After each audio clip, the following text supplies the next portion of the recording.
कहानी।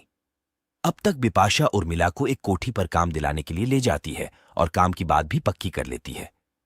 अब आगे रात में जब उर्मिला का पति अनिल काम से घर लौटा तो उर्मिला ने उसे सारी कहानी समझाई कि मैं घरों में काम करने लग जाती हूं ताकि घर का खर्च सही से चल सके।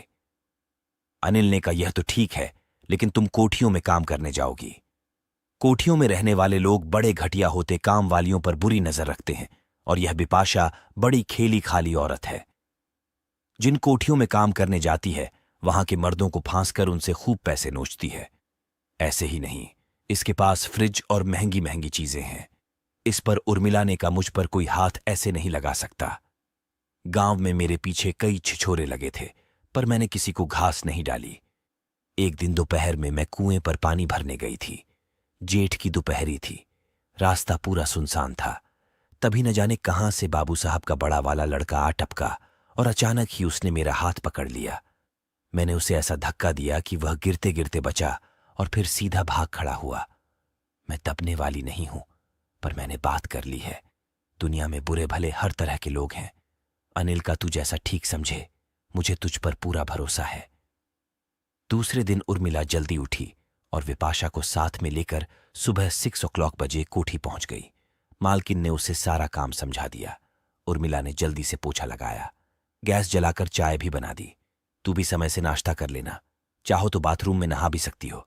जब साहब चले जाएं तो कुछ कपड़े उन्हें धो देना। इतना कहकर उर्मिला की मालकिन घर से निकल गई। थोड़ी देर बाद उर्मिला साहब के लिए चाय बनाने किचन में चली गई।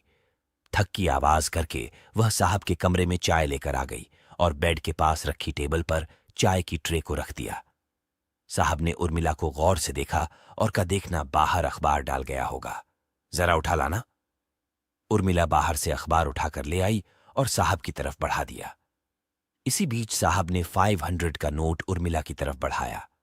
उर्मिला ने पूछा, यह क्या है? यह रख लो, विपाशा ने तुझसे RS500 ले लिए होंगे। पहले वह यहां पर काम कर चुकी है। तुम यह RS500 ले लो, पर मैडम से कुछ मत कहना। तनख्वाह मिलने पर मैं अलग से तुझे RS500 फिर दे दूंगा, यह मुआवजा समझना। लेकिन उर्मिला ने अपना हाथ नहीं बढ़ाया।